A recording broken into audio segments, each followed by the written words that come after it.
नमस्कार दोस्तों, बड़ी खबर बिहार से निकल करके आ रही है और बड़ी खबर यह है कि बिहार विधानसभा चुनाव में जिन लोगों के खाते में 10-10 हजार रुपए डाले गए थे, सरकार ने 10-10 हजार रुपए भेजे थे, अब उनसे वो 10-10 हजार रुपए वापस मांगे जा रहे हैं। तो आखिर ऐसा क्या हुआ कि सरकार ने 10 हजार रुपए जिनके खातों में भेजे, अब उनसे पैसा वापस मांगा जा रहा है। इस पर बात करने के लिए हमारे साथ भरत जी हैं, विस्तार से समझेंगे कि आखिर ऐसा क्या हो गया कि सरकार ने एक बार पैसा दे दिया, बहुत सवाल उठे, चुनाव के समय विपक्ष ने तमाम आरोप लगाए कि 10-10 हजार रुपए से वोट खरीदे जा रहे हैं। बिहार में भाजपा की सरकार, भाजपा बहुत प्रचंड बहुमत से जीती और अब 10-10 हजार रुपए वापस मांगे जा रहे हैं। भरत जी, प्रज्ञा जी, 2-3 लेटर वायरल हो रहे हैं इस समय, और इसमें क्या लिखा है आइए देखिए। ये सरकारी लेटर हैं, ये दिखाइए, यहाँ पर आइए दिखाइए। इसमें जीविका की तरफ से बिहार रूरल लाइवहुड्स ये सब फलाना ढिमकाना लिखा हुआ है, और इसमें लिखा है प्रेषक प्रखंड परियोजना प्रबंधक जीविका PPIU जाले दरभंगा। तो ये लेटर जारी हुआ है और प्रति जो है श्री नीतीश कुमार, ग्राम अहिसारी, पंचायत आरियारी दक्षिणी, फलाना फलाना, ये पता ऐसा है। उसमें लिखा है कि आपको सूचित करना है कि मुख्यमंत्री महिला रोजगार योजना का लाभ केवल जीविका के महिला स्वयं सहायता समूह की महिला सदस्यों को प्रदान किया जाना निर्धारित है, परंतु तकनीकी त्रुटियों के कारण इस योजना की राशि 10,000 रुपए आपके खाते में चली गई, यानी पुरुष के खाते में चली गई है। आपसे विनम्र अनुरोध है कि 10,000 रुपया जो है वो निम्नलिखित खाता विवरण पर यथाशीघ्र वापस कर दे, जमा कर दे। नीचे विवरण दिया गया है। एक और आइए, और आइए, ऐसे और लेटर्स हैं, एक नहीं है, ऐसे कई लेटर्स हैं, जिनमें से एक लेटर और मैं आपको दिखा देता हूं बानगी के तौर पर। ये रहा एक लेटर, ये रहा, और ये दरभंगा का है, और इसमें भी वही बात यहाँ पर लिखी हुई है। यहाँ पर अब की बार पंकज पासवान जी को ये लेटर जो है लिखा गया, पिछले में दिख गया था, पंकज पासवान नाम के व्यक्ति को ये लेटर लिखा गया है। ये जीविका वाला वो लेटर है, आप ये देखिए, ये पूरा लेटर। और इससे पहले वाला लेटर अगर ऊपर नहीं देखा पाए हैं ये, तो हम दोबारा से खोल करके दिखा देते हैं। ये भी जीविका की तरफ से ये लिखा गया है। और ये अब प्रज्ञा जी, इसका मसला क्या है? बहुत बड़ी बात हो गई भरत जी। मसला ये है प्रज्ञा जी कि पहले लोगों के खाते में पैसे डाल दिए गए। ये वोट चोरी का एक और नायाब नमूना है प्रज्ञा जी। आप कोई भी स्कीम चलाइए, स्कीम के नाम पर ये कहिए कि हम महिलाओं के खाते में पैसा देंगे, और फिर आपको मालूम है कि वो पैसा वापस आ जाएगा, बाद में ले लेंगे, तो आप सबके खाते में ठोक दीजिए एक पैसा। सबके खाते में ठोकने के बाद जब चुनाव हो जाए तब आप ये कहिए कि अरे तो त्रुटि हो गई थी, सिर्फ महिलाओं के खाते में देना था, पुरुषों के खाते में भी चला गया है। सो पुरुष एक एक काम करो कि वो पैसा हमको वापस दो, वो तो त्रुटिवश आपके खाते में चला गया था। लेकिन ये त्रुटि उस आदमी को कैसे समझ आएगी कि जो वोटर वोट करने के लिए जा रहा है और चलते चुनाव में आप उसके खाते में पैसा डाले दे रहे हैं। अगर किसी के खाते, किसी पुरुष के खाते में, जिन पुरुषों के खाते में पैसे गए हैं, उनके खाते में पैसे गए हैं, तो वो तो यही समझ रहे हैं भाजपा ने पैसा दिया भैया 10,000 रुपया, चलो वोट डालो, नीतीश कुमार को वोट दो, फलाने को वोट दो। क्या वो ये नहीं सोचेगा? क्या ये वोट चोरी नहीं है? क्या चुनाव आयोग को इसका संज्ञान नहीं लेना चाहिए? अभी सिर्फ पुरुषों की बात हो रही है। यहाँ पर बिहार की एक रिपोर्ट है जिसमें बदलता हिंदुस्तान नाम के एक पत्रकार हैं, चैनल के पत्रकार, वो क्या कह रहे हैं, उन लोगों के बीच गए हैं। सुनवाइएगा जरा प्रज्ञा जी, ताकि लोगों को थोड़ा और ओवरव्यू मिलेगा। सुनाइए अब हो क्या रहा है बिहार में। देखिए, पहले एनडीए को प्रचंड बहुमत मिला और उसके बाद 10,000 रुपए जो खातों में भेजे गए थे। मुझे लग रहा है आपके ईयरफोन में बज रहा है क्या? हेडफोन में तो नहीं बज रहा है भरत जी? खैर दोस्तों जी, हाँ आ गई आवाज, आ गई, सुनिए। इधर उधर का हाल शुरू हो गया, गांव के लोग परेशान हैं, इधर उधर का चक्कर लगा रहे हैं, भटक रहे हैं, लोगों को नोटिस आया, पैसा मांगा जा रहा है। क्या कहिएगा? मोदी के वोट ले रखे तो वोट ले वो मांगने का, इधर उधर का चक्कर लगा रहे हैं, भटक गया, गांव के लोग परेशान हैं, इधर उधर का मांगने का पहल तो 10,000 रुपए आए थे, वो मांगने का पहल शुरू हो गया, गांव के लोग परेशान हैं, इधर उधर का चक्कर लगा रहे हैं, भटक रहे हैं, लोगों को नोटिस आया, पैसा मांगा जा रहा है। क्या कहिएगा? मोदी के वोट ले रखे तो वोट ले घूस दा के अखनी कहाँ से लोग गरीब लोग देते पैसा? कहाँ से? ना गरीब लोग के पैसा खाए पर आफा गया, पैसा कहाँ से देता? पैसा खर्चा हो गया। हाँ, खर्चा हो गया, माल जाल किन लिया, सब खर्चा हो गया। गरीब वो खाता है, कति खाता है। क्या कह रही है बाजी? हम तो कह रहे हैं गरीब आदमी छी, मुस्मात आदमी, हमारा बाल बच्चा है, 10,000 हमारा अब ये कह रही हैं कि यहाँ पर कि पैसा खर्चा हो गया, पैसा खत्म हो गया, अब वो गरीब आदमी पैसा, महिला हो या पुरुष हो, महिला ये बात ये भी कह रही है कि वोट लेते समय पैसा हमको दे दिया और जब वो पैसा खर्च हो गया तो अब हम कहां से वो पैसा वापस करें।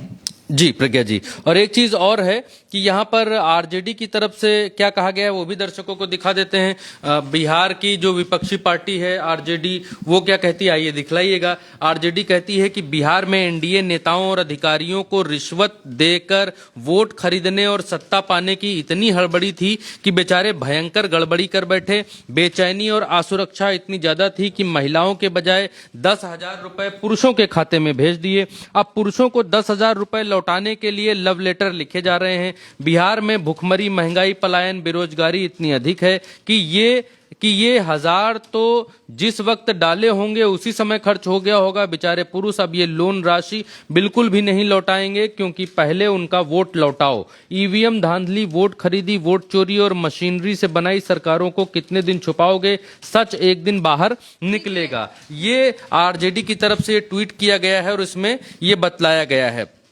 अच्छा, जब इसकी खबर की अभी तक जहां तक हम तह तक पहुंच रहे हैं प्रज्ञा जी, तो अभी तक ये निकल करके आइए दिखलाइए, ये निकल करके आ रहा है कि अभी तक 15 अकाउंट्स ऐसे 15 लोग ऐसे सामने आए हैं, उनके अकाउंट सामने आए हैं जिनको ये चिट्ठी भेजी गई है। और कितने अकाउंट्स में पैसा गया है वो जानना अभी बाकी है। ये अखबार की कटिंग है जो हम आपको दिखा रहे हैं कि 15 अकाउंट होल्डर्स को जो है अभी तक पत्र भेजे गए हैं। और कितने लोग हैं जिनको 10,000 रुपए वापसी का बिहार की सरकार में पत्र भेजा गया है, वो आने वाले दिनों में और क्लियर होगा और साफ होगा, क्योंकि खबर अभी अभी आई है और अभी अभी ब्रेक हुई है। तो आगे आप बिहार में कौन कितने लोग सामने निकल करके आते हैं जिनसे पैसा वापस मांगा गया है, ये एक तरीके का बहुत बड़ा जाल है, इसको रैकेट कह सकते हैं प्रज्ञा जी, कि चुनावों के समय योजना के नाम पर। और ये अपने आप में एक बहुत बड़ा चमत्कारी दंदफंदी, और नटवर लाल भी ऐसा करने में 100 बार सोचेगा प्रज्ञा जी,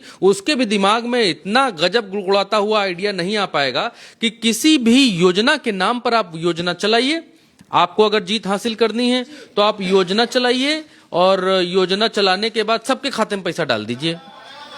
सबके खाते में पैसा डालने के बाद प्रज्ञा जी, कहां से आवाज आ रही है, बंद करिएगा आवाज। योजना के खाते में पैसा डाल दी, किसी भी योजना के नाम पर पैसा डाल दीजिए और पैसा डालने के बाद आप उसके कहां पे चल रहा है प्रज्ञा जी, आपके फोन में चल रहा है, तो योजना के नाम पर आप पैसे डाल दीजिए और पैसे डालने के बाद में कहिए कि अरे ये तो फलाने का पैसा था, वो तो गलती से आपके खाते में चला गया, वोट तो आपके पास आ गया। तो क्या आप जो 10,000 रुपए जिन जिन के खाते में गया है, ये 1 वोट की बात हो, 51 वोट की बात हो या 15 वोट की बात हो, चुनाव आयोग को तो इसका संज्ञान लेना चाहिए। अगर आमुक व्यक्तियों ने, आमुक पुरुषों ने अगर पैसे गिरने के बाद लालच में अगर वोट किया है, जिन लोगों ने पैसे दिए हैं, तो उसका जिम्मेदार कौन है? क्या चुनाव आयोग इसका संज्ञान लेगा? चुनाव आयोग को सांप सूंघ गया है, चुनाव आयोग बिल्कुल सन्नाटे में है। चुनाव आयोग तो ऐसा लगता है जैसे भारतीय जनता पार्टी चुनाव आचार समिति का हिस्सा है। चुनाव आयोग को कुछ अता पता ही नहीं है, अखबारों में छप रहा है, हर जगह खबर आ रही है, लेकिन चुनाव आयोग का कोई संज्ञान नहीं है, जबकि ये सीधे चुनाव आयोग से जुड़ा हुआ मसला है। ये तो वो पैसे लेकर वोट प्रभावित करने का सीधा सा मामला है, सीधा सा प्रज्ञा जी मसला है, सीधा सा मामला है। लेकिन राहुल गांधी इस बात को बिल्कुल क्लियर कट कह रहे हैं कि ज्ञानेश कुमार और पूरा चुनाव आयोग भारतीय जनता पार्टी को चुनाव लड़ाने का काम करता है। कल राहुल गांधी ने रैली की दिल्ली में और उस रैली में भारतीय जनता पार्टी को घेरा, भारतीय जनता पार्टी के बाद डायरेक्ट चुनाव आयोग को घेरा। और ये प्रज्ञा जी बहुत बड़ी बात है कि दुनिया के सबसे बड़े लोकतंत्र में प्रज्ञा जी सीधे चुनाव आयोग को चुनौतियां मिल रही हैं, नाम लेकर उनको चुनौतियां मिल रही हैं कि जैसे ही हमारी सरकार आएगी तुमको जेल में डालेंगे। ये राहुल गांधी क्लियर कट कह रहे हैं और चुनाव आयोग बिल्कुल सन्नाटे में है। उसको लगता है कि नौकरी मोदी जी ने दी है तो फिर बजानी भी भारतीय जनता पार्टी की ही पड़ेगी, वहां हुक्म जो है वहीं का बजाना पड़ेगा। राहुल गांधी देखिए क्या कहते हैं चुनाव आयोग को। उनके पास सत्ता है, वो वोट चोरी करते हैं, देखिए आपके सामने पड़ा है, वो वोट चोरी करते हैं। 10,000 रुपए चुनाव के समय, चुनाव हो रहा है, 10,000 रुपए वो देते हैं उनके इलेक्शन कमिश्नर हैं जिनके नाम डॉक्टर सुकुमार, ज्ञानेश कुमार, डॉक्टर सुखबीर सिंह सांधू, डॉक्टर विवेक जोशी। याद रखिए, ज्ञानेश कुमार, सुखबीर सिंह सांधू, विवेक जोशी, ये जो सत्य और असत्य की लड़ाई हो रही है, इलेक्शन कमीशन बीजेपी के सरकार के साथ मिलकर काम कर रहा है और इनको जितनी भी इम्यूनिटी देनी है दे दो। नरेंद्र मोदी जी ने इलेक्शन कमिश्नर्स के लिए कानून बदला, नया कानून लाए, कहा कि इलेक्शन कमिश्नर कुछ भी करे उन पर एक्शन नहीं लिया जा सकता है, उन पर कार्रवाई नहीं ली जा सकती है। मैं इस गेट से आपको कह रहा हूं, कांग्रेस पार्टी आपको कह रही है, आप मत भूलिए, आप हिंदुस्तान के इलेक्शन कमिश्नर हो, आप नरेंद्र मोदी के इलेक्शन कमिश्नर नहीं हो। और हम आपको साफ कह रहे हैं, ये जो कानून बना है, आपकी रक्षा करने के लिए कानून बना है, इस कानून को हम बदलेंगे, रेट्रोएक्टिवली बदलेंगे। तो प्रज्ञा जी, एक तरफ इतने भयंकर हमले हो रहे हैं, राहुल गांधी सीधे बिहार का भी नाम ले रहे हैं कि 10-10 हजार रुपए, सेम प्लेइंग फील्ड आप नहीं दे रहे हैं। चलते चुनाव में सत्ता पक्ष पैसे बांट रहा है, पैसे बांट करके वोट ले रहा है। दर्शकों को मालूम होगा, उसको बार बार बताने की आवश्यकता नहीं है। दूसरी तरफ विपक्ष कहते कहते मरा जा रहा है। तीसरी तरफ अब ये खबर निकल करके सामने आ गई है कि पैसा सिर्फ औरतों के खाते में, आजीविका दीदी के खातों में नहीं, पुरुषों के खाते में भी इन लोगों ने डाल दिए हैं, जिनको अब ये वापस मांग रहे हैं। और ये बात कहीं खुल ना जाए, कहीं सामने ना आ जाए। अगर ये बात खुल जाती, ये बात कहीं कांग्रेस सामने लेकर के आ जाती, तो कितनी बड़ी थूथू और भद्द पिटती। उससे पहले ही भारतीय जनता पार्टी की सरकार वहां पर चिट्ठियां जारी कर रही है लोगों को और कह रही है कि गलती से ये हो गया है, हमको पैसा वापस दे दो।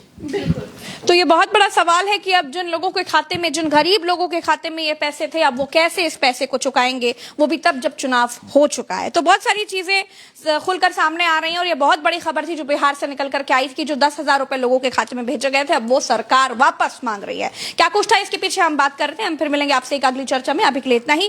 चैनल को सब्सक्राइब करिएगा, वीडियो को शेयर कीजिएगा। नमस्कार, जय हिंद।